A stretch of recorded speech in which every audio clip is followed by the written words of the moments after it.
Hello everyone, welcome back to Return to Moria. I have just completed the biggest grind of the DLC yet. And it was mainly a grind due to the onyx. We needed 500 of these, and I just realized that that amount ain't 500. There we go. Yeah, we needed all of these items to create this. A statue to perform the test of Durin. The Sea of Vror here is actually the true Durin. It takes an obscene amount of items, but again, everything is kind of fine except for the onyx, as it is a byproduct of mining silver, which means you get it in very small quantities and you need to mine a ton of silver. So let me relocate all our builders back to Durin's tower. However, in the meantime, I have them complete this build right here. Let's unveil the flame of Dashun.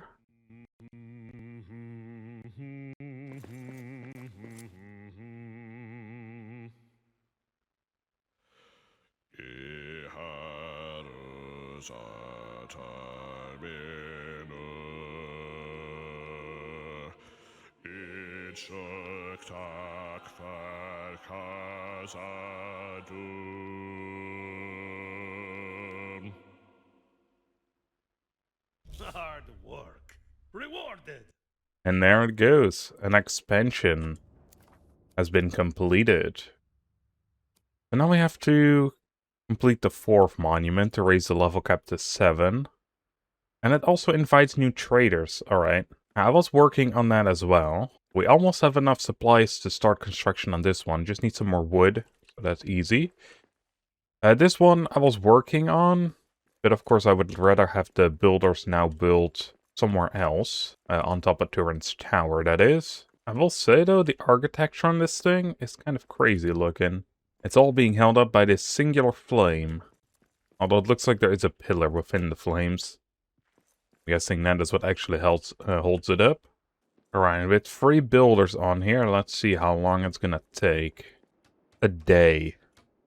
Well, I'll see y'all when it's done. Right, I hired another builder in the hopes that we can actually get this building done anytime soon. Less than 15 hours. It's been an in-game day after I decided to get the other dwarf. Been doing pretty good by the looks of it. So I think it will be one more full day of work, and then probably half a day until we can do the test of Durin. Watch them quit work right before the statue is done. I have less than an hour to go, but the sun is setting. Well, I'm surprised. They actually did it. Alright, let's unveil the monument.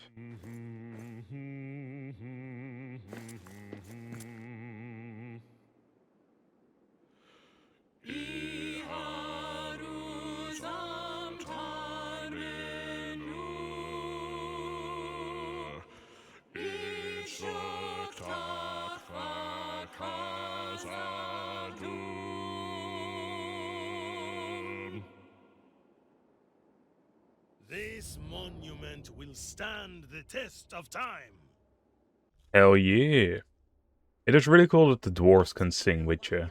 It's the same when you're drinking booze or some other reason why you would sing. They start singing with you, which is really cool. Which is such a neat little touch. Alright, let's cook them up some meals. Let's see, what do we have to do now? Sing at the circle for the test to begin. Have 5 great monuments. I guess this also counted as a monument, so that is good. Even though it is not part of this. Alright everyone, let's feast. As for tomorrow, we're going to start Durin's test. I've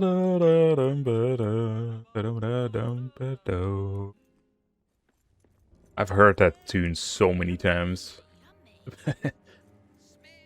That's such a catchy tune as well. I love it. Alright, let's see if Vror has something to say. I guess not. Can we like clean out all this debris? Yeah, we can. Okay, well let's do that. You know, that rubble can stay. That is special rubble. It looks like it's supposed to be there. I don't want to accidentally begin. But I have to be careful with when I click. Because standing on this entire platform will begin the ceremony. Alright, well those look like they're part of a wall. Doubtful they are, or ever were. It even got rid of all the snow here now I look at it, when we finish the monument. Also looks like the Kazat stone's supposed to go in there. I wonder if we can pick it up, and then like bring it here.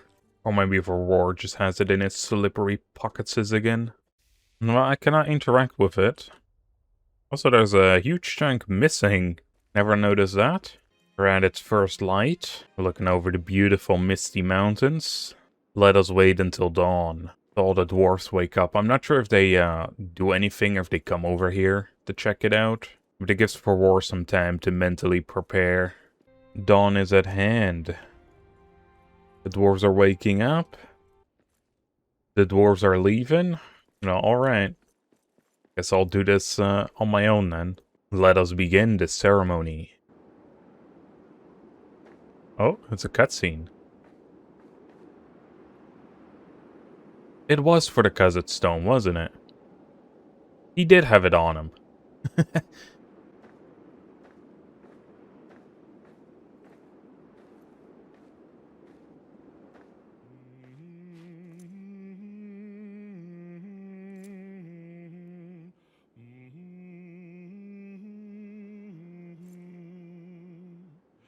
He'll wander long from peak to shore, from surface green to mountain's core, when sure as roots beneath the snow, and spirits deep his heart will know, the moon and stars will twirl and trill, the streams will slip down the humming hill, and once he's gone and found his way, the world will sing on Jordan's day.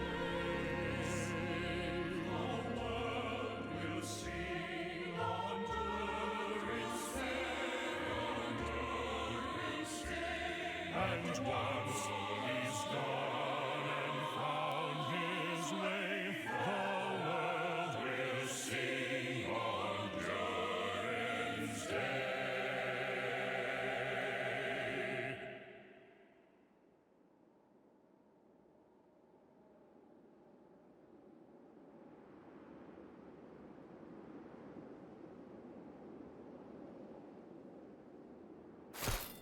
Kamahal Aramu. I am Durin, reawakened yet not ready. I have seen what I must do, and it will take more wandering. You were right about me. You, the Dragon Slayer, the legend Wayfarer, have resettled Moria. It is ready. I am not. These mountains, these dwarves are in good hands. Stay and lead. When I return, we will leave the name Moria and be Khazad-dûm again. New cosmetic is available, and Durin has woken, but not returned. No more will we say, Takhfa Durin Kudrir. until Durin is ready, Durin has awoken and will return to us when he's ready. Until then, I have the company of Moria to lead. That was everything, I guess. That was the full story. But also, we did get something new in the wardrobe. And we also got something else. What is this? Gimli's 4th Age axe. Oh! Hell yeah, I want that. So I guess with that, we ended the story. Well, potentially anyway. It seems like sometimes it does go on after some time has passed. But then again, it does seem like this would be kind of the end. We still have our monuments to do, but that seems more of a side quest. But heck yeah, Durin has returned. And I'm gonna relocate all the builders. And I'm gonna take out some of the miners and put them in Durin's tower for now, because we don't really need them. We need volcanic glass, bronze ingots, and 100 diamonds? My god. Right, I'm quickly gonna get some balsam wood before we go work on Gimli's axe. We only need 10 of them, and then the builders can get to work on the next monument. Well, the stage 1 of the next monument. Alright, let's start working on this monument. This one's gonna be fun, man. Bronze ingots, 250 of those. I'm guessing volcanic glass is from one of the traders? 100 diamonds, man. Alright, let's take a look at Gimli's axe. It's in the Great Mithril Forge.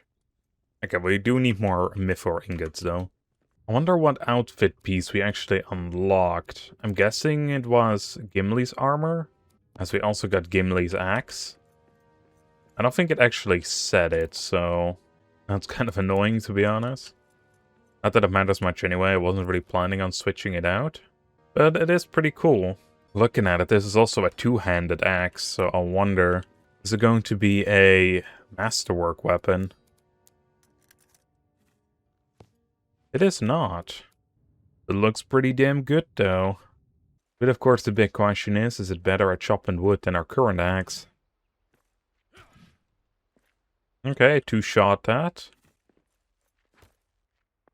Yeah, okay, it deals like double the damage almost. Quiet. I see prey ahead. Let's see, almost 300 damage on the upswing. Yeah, way better. We'll take that one off for now. I do still want to enchant it, or at least see if we can. As I do have an enchantment on our current one, which is pretty neat, because it gives us the other wood types, or at least the ironwood and stuff like that. Well, ironwood and scrap, I guess, is the only thing it really gives. Which we don't really need anymore. So if it doesn't work, not the worst thing. We also don't have these rune powers, which kind of interesting. Chance to harvest cuttings. I'll inscribe it with that, actually, because there was an item, and I don't remember what anymore. But there was something that we needed that for. Right, I remember what it is now. Where's the farming tab? For the elven farm box, we need 3 elven tree cuttings. Let's go chop down some elven trees and see what happens. Also, it has this mystic glow on it now. 520 damage, my god. Is that just a regular swing? Yes, what the hell, man? This thing deals crazy damage. Oh, and it also still gives us the other wood types as well. Hell yeah. That is powerful as hell. No wonder Gimli was an OP dwarf, man. His axe had mad stats. Alright, let's see, the elven farm box. I think it might work pretty well right here, right? And eventually have one on the other side. Can we interact with this stuff? You know, the description says it's used to grow the key ingredients for lambast. But it doesn't do anything. And we can also get tree beds now. Alright, let's get some more tree cuttings. Place another one on the other side. Just for some neat symmetry. Man, I love this axe. How much does it deal on enemies, I wonder? Like, compared to a sword. Alright, I'm gonna use these guys. Can't even get close to them anymore. Come on, man. Okay, well, at least the bear will probably play ball. Alright, 50 damage compared to 100 damage. But again, we cannot use a shield, so... But 451 damage on the power swing? Actually, thinking about it, we also require some other ingredient for the elven farm plot. And that is grown up here, underneath this tree. Pretty sure this is the only one in the entirety of Moria. Thinking about it, that statue looks very similar to the farm plot. And seeing as these plants are an ingredient, I'm guessing that is what it grows. It's just a way for us to get that material faster or more. Let's see if it grew something in the morning. Yeah, okay, it is just the blessings. So that's how we get more of them, I guess. I see, with the tree cuttings, we can actually plant more elven and a balsam wood, or trees, rather. That ain't too bad, then. And all the dwarves are hungry as hell. It's kind of a problem, we don't really have a whole lot of food left. And the dwarves aren't really producing enough to, like, get food. Because as far as I know, we don't really have good farming ones or hunter dwarves. Like, I think maybe a scavenger or a salvager combined with maybe a guard could help. If the guard would take out an enemy, like a boar or something, when it crosses. But that is just happenstance, man. That's not a reliable way to get food. How far are they actually with this building? Okay, they're like over halfway already. These will be like slow background projects from now on. I don't think we really need them to progress the story, per se. We only need them to, like, expand our company. Well, it seems like they ate their fill, and yet most of them are still famished. I guess I'm gonna have to do some hunting myself. I'm gonna be doing that off camera. For now, I'm gonna be leaving it off over here. In the next episode, I'm not 100% sure what we'll do yet. If you want to see something specific, like the rebuild of a specific area or something like that, leave it in the comments. I don't know if we will keep this part as like our main base. It seems to be way too small of an area now. So I might just flatten Durin's tower and build something up there. That seems like a good, nice flat area. But we'll have to see about that. I also still want to work on rebuilding the very first area we come across in Moria. Or where our very first camp was. But yeah, let me know what you guys want to see in the next episode. Or what our next main project is going to be. With that being said though, I hope you all enjoyed. And I'll see you on the next one. Bye everyone.